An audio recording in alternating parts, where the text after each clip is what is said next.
Саламатсыздарбы? Мен бүгін абдан кызыктуу, ошол эле учурда илим жагынан өткөн кылымдын 40-50 жылдары пайда болгон жана азыркы учурда дүйнө жүзүндө өнүгүп жаткан илимий изилдөө усулу ооз-2 тарых жөнүндө кыскача баяндап берейин. ооз-2 тарых илимий изилдөө усулу бул өтө өнүгүп жатат. Бул жөнүндө мен өзүмдүн баяндамамды 3 бөлүккө бөлсөм. Биринчи бөлүгүндө ооз-2 тарых усулунун мааниси, ал кантип пайда болгон, кайсы жерде, ошол жөнүндө кыскача баяндап берсем, экинчи бөлүгүндө болсо ооз-2 тарыхы илимий изилдөө усулунун негизги маалымат топтоо каражаты кайсы жана эмнеге көңүл буруш керек, ушуга токтоломун. Ал эми үчүнчү бөлүгүндө болсо Кыргызстанда, деги эле мурдагы Советтер Союзу өлкөлөрүндө анчалык маани берилбей келген илимий изилдөөдөгү этика маселелерине токтолуп кетейин. Анда эмесе баштайлык. ооз-2 тарых, жолбосо бул англис тилинде oral history деп коет. Бул өткөн кылымдын 40-50 жылдары америкалык илимпоз Аллен Невис тарабынан негизделген.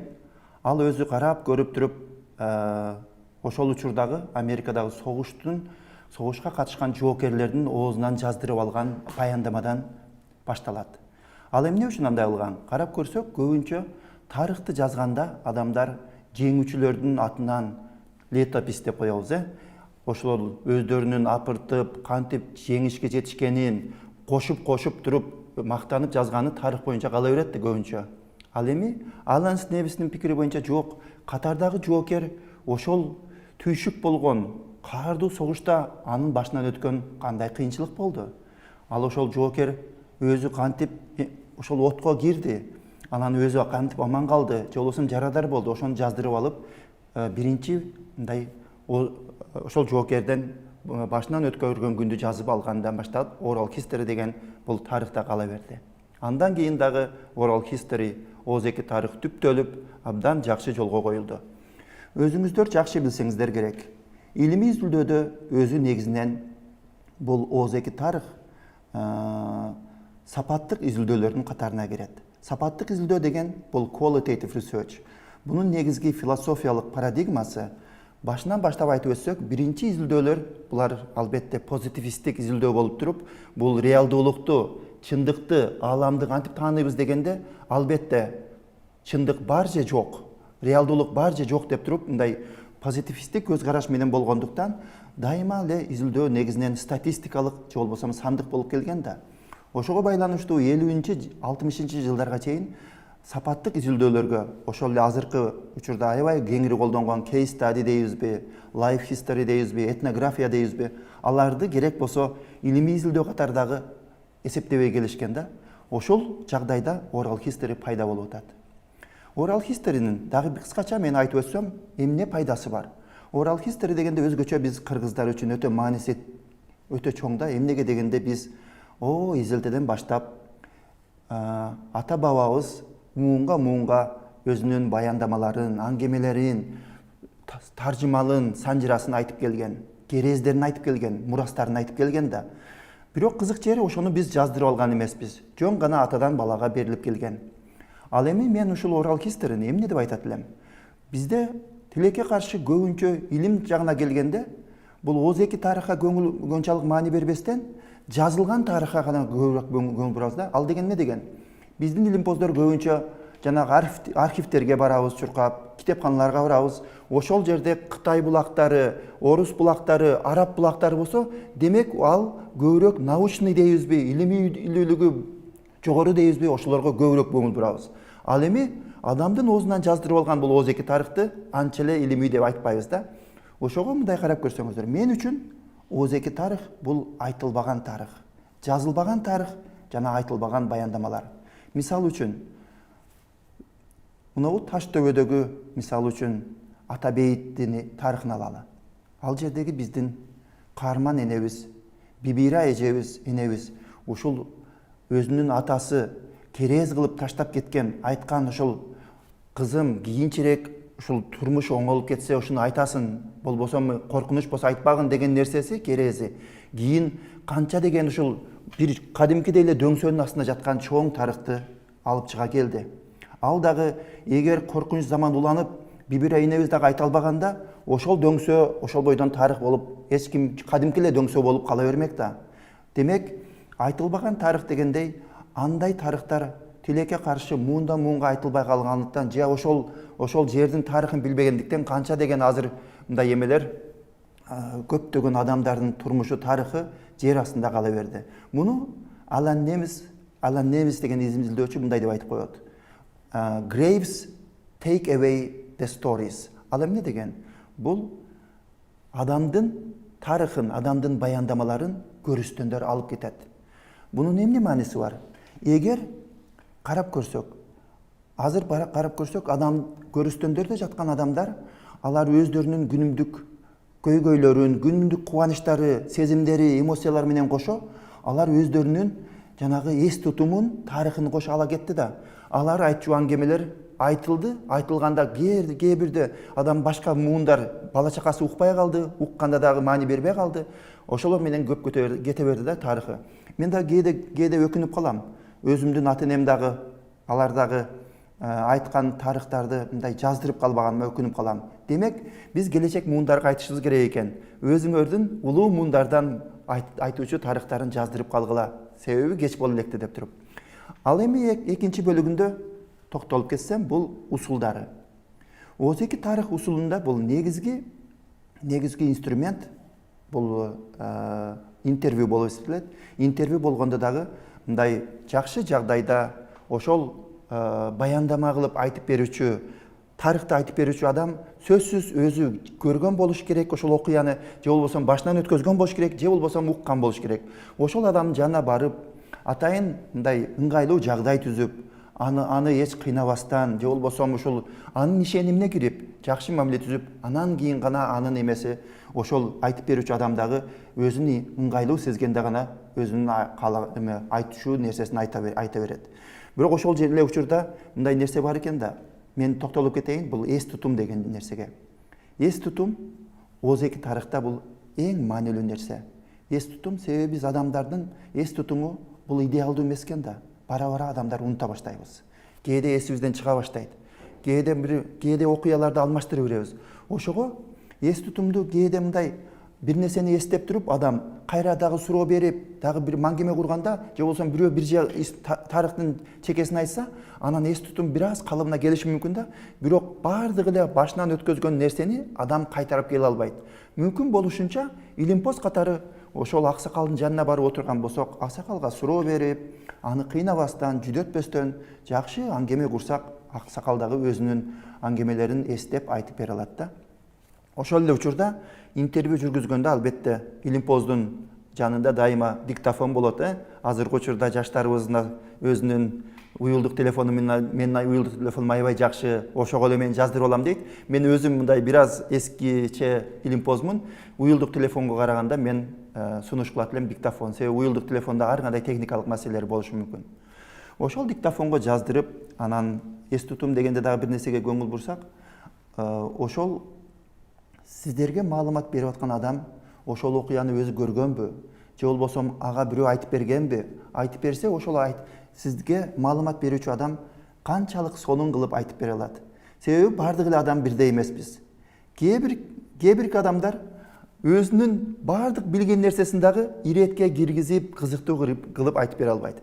Кээ бир адамдар аябай сонун айтат. Ал эми айылдарга барсак, дээрлик ар бир айылда өзүнчө 2 адамбы, 3 адамбы, 4 адамбы, же 1 адамбы, ар бир айылда өзүнчө куйма кулактар бар. Куйма кулак деген ошол айылдын бардык тарыхын, санжырасын, ким кимге тууган, ким кимдин эмеси, бардыгын билүүчү ушундай айылда кишилер бар да, кыйын кишилер. Аларга барсаң баарын айтып берет, мындай чечмелеп берет да. Ошондой мүмкүн болушунча озеки тарыхта дагы ошондой эс тутуму жакшы, мындай баарын эсинде сактаган, анан адаштырбаган, божомолдо болгон бир бардыгын айта алчу адамды таап алса, эң сонун маек куруп бере алат дейм да. Ушул жерде мен бир нерсени айтып өтүшүм керек. Озеки тарых дегенде кээде биздеги ушул илимпоздор же кызыккан адамдар озеки тарыхты bir нерсе менен адаштырып алат да. Ошол жөнүндө мен баса белгилеп айтайын. Ал эмне деген? Биздеги кишилердин кээ бирлери ооз-эки тарыхты бул фольклор менен, уламыш менен, жомок менен, анан санжыра менен адаштырып койгон бар да, фольклор менен. Ооз-эки деген болот да, ооз-эки жомок дегендей эле. Бирок мен кесе айтышым керек. Ооз-эки тарых аларга окшош болгону менен кескин айырмаланат. Ооз-эки тарых эмне? Бул илимий изилдөө усулу. Илимий изилдөө усулу болгондуктан баягы эч кандай мындай кошумча өзү баяндамачы өзүнүн кошумча көркөмдөшү жол берилбейт. Кошумча бир нерсе окуяны кошуп бериши мүмкүн жол берилбейт. Мисалы үчүн Санжырада азыр кайсыл айылга барсак, ар бир сен кайсы урусудасың десең, ар бир эле өзү хандын тукумунан болуп чыгат да. Демек изилдөөчү катары ошону мындай кылдаттык менен карап, суроолорду жакшы берип, демек мындай кошумча өзүнүн көркөмдөөсүнө дагы жол бербей, ооз-эки тарыхты жакшы эме кылыш керек экен да, изилдеш керек. Бир нерсени айтып өтөйүн. Мындай өзүм суроо берип, анан жооп берейин да. Эгер бирөөдөн маалымат топтоп аттыңыз дейли, ал өзүнүн окуяны, мисалы үчүн кайсы окуяны, ачарчылык жөнүндө, же болбосо үркүн жөнүндө бир киши ошол үркүндү башынан өткөзгөн 90-дон 100-гө жакындаган аксакалдан сурап атсак, ал айтып берип аткан болсочу, эс тутумуна жараша ошол кыйынчылыктарды айтып берип, же ачарчылыкты айтып берип аткан болсо, анан кээ бир жерлерин ошол тарыхын билбей, бир буюмду көргөзүп калсаңыз, ошонун тарыхын билбей калган болсо, кээ бир илимпоздор мындай кылат да, илимпоздор, эми чала илимпоз деп кое берейин, алар ошол жерди көркөмдөп коет. Бул баягы айтылбаган окуяны өздөрү кошуп коет да. Бул ооз-эки тарыхта такыр жол коюлбайт. Эгер ошол жерде белгилүү тарых айтылбай калган болсо, аны айтуучу адам жок болуп көзү өтүп кеткен болсо, ошол бойдон кала бериш керек. Анын ордуна эч ким толтуруп коюуга, ушундай болсо керек эле, ошол экөө жолугушуп ушундай десе керек эле деп туруп, анда көркөмдөөгө такыр ооз-эки тарых жол койбойт. Азыр эми акыркы бөлүгү изилдөөнүн этикасы жөнүндө сөз козгоюн. Этика дегенде көбүнчө эле биз бул адеп, адамдын жүрүш турушуна, адеп аклагына, анын мындай өзүнүн тарбиясына көңүл буруп калабыз да. Бирок изилдөөнүн этикасы деген такыр башка. Изилдөөнүн этикасы дегенде бул Кыргызстанда өтө жакшы жолго коюлуп элек. Кыргызстан эмес, мурдагы Советтер Союзуна дагы изилдөөлөрдө изилдөөнүн этикасы деген күчтүү жолго коюлуп элек. Ушуну мен кайра айтып, ушуну жандандырышыбыз керек деп мен дайыма уран көтөрө берем. Ал эмне деген? Изилдөөнүн этикасы бул ошол изилдөөчүнүн жүрүш турушу эмес, жүрүм турум эмес. Изилдөөнүн этикасы деген бул сиз жүргүзүп жаткан изилдөөнүн эч кимге зыяны тийбейби? Ошол катышуучуларга зыяны тийеби, тийбейби? Сиз изилдөөчү катары сизге маалымат берип аткан адамдарга эч кандай зыян тийбейт деген кепилдик беришиңиз керек да. Аны кантип айтабыз? Мисалы үчүн, бирөө маалымат берип аткан болсо, ошол маалымат берген адамды мен кийин анын атын купуялуулук кыламбы, же атын айтамбы биринчиден. Экинчиден, ал изилдөөчүгө менин изилдөөмө макул болобу, болбойбу? Ошол эле учурда ал менин изилдөө жүргүзүп туруп, анын айтып берген аңгемесин эмне кылам? Аңгемесин айтып, көрүнгөн жака жөнөтүп, анан аны кайрадан ашкере кыламбы? Же болбосо ал адамдын аңгемесин колдонуп, бирок ошол эле учурда анын уруксаты менен колдонуп, ал адамды мен мындай коргоп каламбы? Балким атын айтпастан псевдоним колдономбу? Ушуга окшогон жол жобосун баардыгын изилдөөнүн этикасы деп коет. Аны үчүн атайын чет өлкөдө эки баракпы мындай расмий барак жазылат, баракка кол коюлат. Ал баракта мен айтам, мен изилдөөмдүн темасы ушундай, сизден мындай маалымат алам, маалыматты мындай максатта колдоном, анан сизди керек болсо, эгер мындай коркунучтуу жери болсо, сиздин атыңызды колдонбойм, анан бул маалыматты эч кимге көргөзбөйм, же сиздин уруксатыңыз менен башкага көргөзөм деп туруп, баарын толук түшүндүргөндөн кийин, ошол киши макул болсо, анан кол коет, ошондон кийин гана изилдөөнү жүргүзөбүз да. А бизде тилекке каршы журналисттер деле, же болбосо илимпоздор деле барып эле микрофонду көтөрүп алып сүйлө деп коебуз. Ал киши кийин кандай болот, ашкере болобу, жумушунан айдалабы, эч ким ага кепилдик бербейт да, бул биринчиден. Экинчиден, ошол эле учурда маалымат топтолгондо купуялуулук жөнүндө айтып өттүк. Дагы бир нерсе, бул ооз-эки тарыхта өзгөчө. Башка изилдөө усулдарына караганда, этнографияга караганда, этнографияда эми ал жерде адамдардан, көптөгөн адамдардан маалымат топтоп атабыз да. Ал жерде бул мааниси, бул өтө эле коркунучтуу эмес, бирок ооз-эки тарыхта ошол Сиз топтоп жаткан тарых кимге караштуу? Изилдөөчү катары. Мисалы үчүн ошол үй бүлөнүн тарыхы болуп атат да, ал аксакал сизге айтып берип атканда, ал аксакал мына мен айтып бердим, ушул тарых эми сага тиешелүү болуп калды деп туруп уруксат береби? Аны кандай биз расмий түрдө келишип алдыкпы же келишкен жокпузбу? Ушуларды дагы келечекте аябай жакшы жолго койсок, менде ушул эмелер бар, атайын англис тилинен, кыргыз тилине которулган атайын эмелер бар, үлгүлөрү бар. Каалоочулар эгер менен байланышса ошолор дагы бөлүшүшү мүмкүн. Негизинен айта турган нерсе, ушул изилдөө бул ооз-эки тарых изилдөөсүндө эмесиз зыяны эч кимге тийбеш керек. Ошол маалымат берген адамга, анан ошолордун эмеси айткан маалыматы кайсы жерде сакталат. Мисалы үчүн көбүнчө бизде илимпоздор өздөрүнүн эле компьютеринде сактап, өздөрү менен гана кассетада сактап калат да.